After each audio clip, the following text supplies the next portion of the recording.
Hey, hello everyone. Welcome to another episode of This Marriage Thing with the Daniels. Today we have a story that we want to talk about. It's a story about a lady that is complaining that her mother-in-law and her sister-in-law, they are the ones that do the shopping in her marriage. And they actually charge the husband three times the amount of what the actual price is, and also they are making profit, and also they are buying substandard products or substandard foodstuffs for the husband for the house, and she's not happy about it. So we just want to pause here and appreciate every one of you that are subscribed to our channel. You see, we truly do appreciate you from the depth of our heart. We say thank you. You encourage us by doing so, and if you've dropped a comment, you've encouraged us, you've liked the video, or you shared that video, we want to say thank you. We really appreciate you. We really love you. But we've also noticed that a good percentage of people that watch our videos are not subscribed. So we want to encourage you, want to plead, please do subscribe to this channel. It encourages us and it helps the algorithm to show more people. And also, if you're married and you need couple therapy, I am a trained couple therapist, and so you can reach out to me. And also, if you're an intending couple about to get married and you need professional premarital counseling, you can also send a message, send a mail, and you will be responded to. So let's jump back into the video and let's continue the conversation. So I'll just read a story. She said, my husband sat me down one day and said his sister and his mother are the ones who will be doing the buy, who will be buying the foodstuffs for the house. And she said, and when he asked her why, he said because she works 9 to 5, so she leaves the house, comes back late, and it was probably needed, he felt. But she didn't like it, but said she didn't just want to argue, so she let it slide. But going on, she noticed that they would buy cheap and poor standard foodstuffs. And when they buy the meat will be hard to chew. When they buy the fish is not fresh and everything. And she began to notice it, but she couldn't talk. But though she told her husband that she wanted to start buying their own foodstuffs, but the husband said the mother won't be happy and let them just manage. And she noticed that now they are charging the husband 3 times of the amount of the foodstuffs, and they are making profit from the husband. Now, what she started doing is that she started using her own mother to buy the things she doesn't like that they bought. So let's assume they buy fish or something she doesn't like. She'll tell her mom to buy for her for peace to reign. Now, the ones the mother-in-law and the sister-in-law buys, those ones they just waste because she doesn't use them, the bad ones. Now, she's asking the question, should she confront her mother-in-law directly? Because she's tired of this back door hiding foodstuffs. She's tired of picking battles. So what should she do? When it comes to in-laws, you have to apply wisdom. That's the truth. And the first wisdom is from the onset, boundaries. So it's not your in-laws that you really have issues with, to be candid. The person that you're supposed to be having a conversation with and expressing your dissatisfaction on all sides is your husband. It's not really your in-laws, because we must always consider culture, because this person that said this, she's Nigerian and all of that. You must always consider culture in what you do, because we can't take that away. Yeah. From us in marriage. We can't take that away. And in-law relationships is a big deal in this part of the world. Do you understand? So, but one of the ways you manage those kind of excesses, because some in-laws don't know boundaries. So you must spell the boundaries from the onset. So what should have been done from the beginning is that, now there's nothing wrong. I'm not going to say there's nothing wrong in your mother-in-law helping you with shopping. If she's able to, maybe she lives with you guys.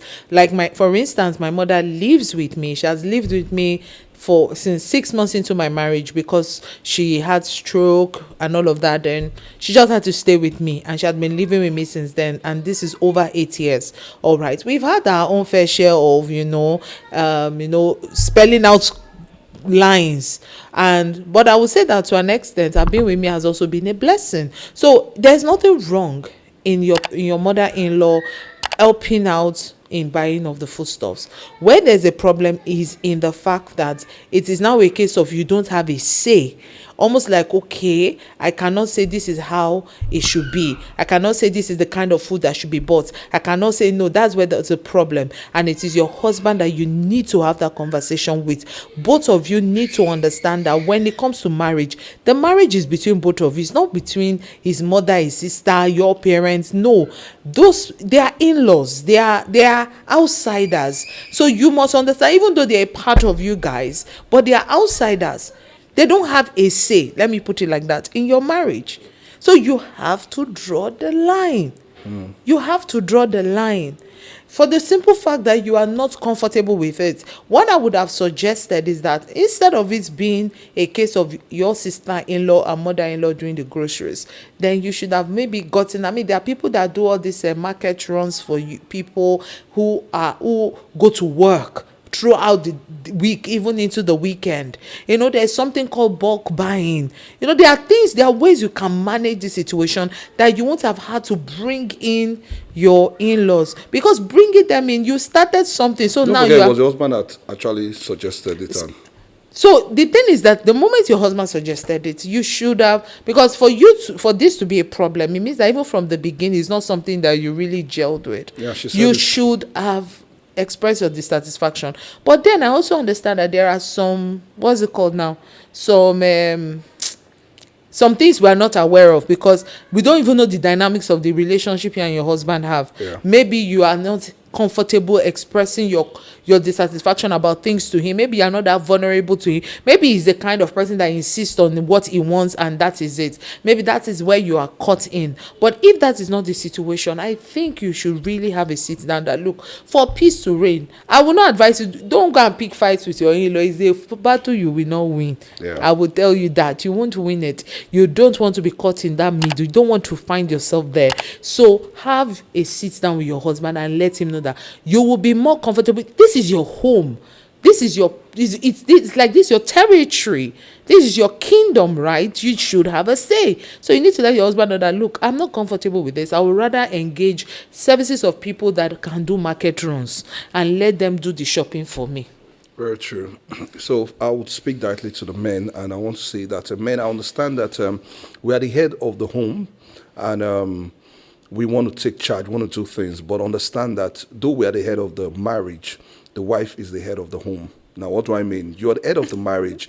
We determine what goes and what is our responsibility. But when it comes to the home, the running of the home, the wife should have the say. The wife should be in charge. Now, because women are built that way, that's one. Then two, I want to say that we also need to learn how to draw boundaries. Now, I understand the relationship between a son and a mother and with your siblings. These are people you grew up with. Your mom sacrificed, did a lot for you. And now that you're married, you don't just want to draw a line and keep them out. You still want them to be part of your life. But you see, when the Bible says that, and now a man shall leave his father and his mother and shall cleave to his own wife. The Bible was intentional when it used that word, shall leave his mother and his father. You must know how to draw the line. You must know how to say, okay, now that I'm married, it is about me and my wife first. So your wife's happiness should be your priority. Now, the husband said, if I tell my mom, she'll be angry. No, your wife's emotion comes first before your mother's or your siblings. Now, look at it. You are faced in between two. Your wife not being happy about it or your mother not being about it. And you're choosing your mother to be happy than your wife because you feel like your wife will understand. No. You should always, I remember in our early years in marriage, we had some issues that we had to talk to a pastor. And that's why counseling matters a lot. Matters a lot. I will encourage people that find themselves in this kind of place, seek out counseling. Look for someone to talk to. If you don't have anyone, reach out to us. So we talked to a pastor then. And I remember he called me and he had to let me understand certain things. I said, okay, draw the boundary. Because I was also raised closely with my siblings, my mom, my sisters, and the rest. I stayed with my mom, my sister, till we got married. So it wasn't like I was staying on my own. So that close relationship, but I loved my mom's food. I remember those days. I will still find a way to go to my mom's house every week just to go and eat those bangers with those. And when I go there, I'll be feeling like, oh, I've been missing and everything. I didn't understand that I was also passing a message to my wife that you're not trying in this aspect. But I will feel bad. The thing was, I am Yoruba, for instance. So I grew up cooking Yoruba food. Omiobe. So, that's what he calls it, Omiobe. As in, I grew up cooking Yoruba food, and and it wasn't even like I was cooking all the time. I didn't love kitchen. Do you understand? So I got married to someone who, even though he doesn't like kitchen, he likes what comes out of the kitchen.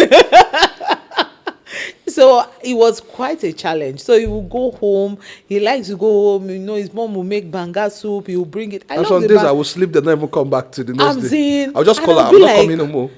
and I would just be like, and the thing is that I was telling her, I said, you're making me look bad before your people because they don't understand. And guess what? The sisters too felt the same way, like, what is wrong with this guy? They don't marry and everything. So, but how we were able to manage it, like he said, he had to speak with our pastor. Our pastor spoke with him and our pastor spoke with me as well. And one of the things that I took from what my pastor said to me back then was, for me, you just need to learn, you have to learn to cook those meals. You have to. He even told me, because my pastor he's Igbo, my pastor is Igbo, my pastor's wife is Yoruba, and all of that. So the same dynamics, that she had to also learn how to cook Igbo food. So YouTube became my friend.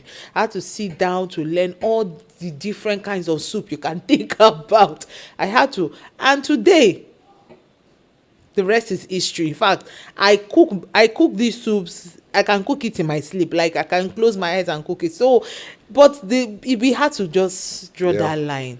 And let me say this, and can we just even normalize prioritizing your spouse? Just prioritize your spouse's happiness, all these things. Because if you make your wife's happiness your priority, or you make your husband's happiness your priority, some of these things will not be an issue. You'll realize that, hey, my wife, in fact, she won't need to tell you.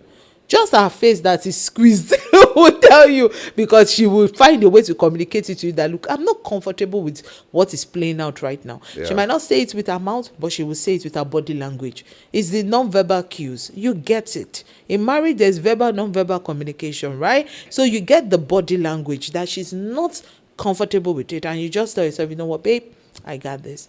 And you find a way to tell your mother and your sister in love, in respect, so that they don't get, and you don't make your wife, in fact, let me tell you the truth, you don't even go talking to them like it's because she's unhappy. You don't go say, mommy, my wife is not happy. That is, if you He left his husband to decide how he wants to, but know how to draw the line. Draw the line. See, as I was saying, my pastor then called me, and I remember he told me certain things. He said, Ovie, boundaries, you're not setting, and he used his own example. He also told me his own story, how the mother was staying with him and everything, and he had to also step in and had to make certain things known. And I remember he told me, he said, for example, I know part of the things we're having, I can't remember the details now, but he said, don't let your family members, your mom or your siblings, be the ones always correcting your wife directly like that. Those kind of, he said, take charge. Tell them that, see, if you're not happy with my wife in certain things, come talk to me. And I will, as the husband and the father and the head of the home, will find a way to. I didn't know that. I thought it was normal. My mom can decide to correct, my siblings can, and everything.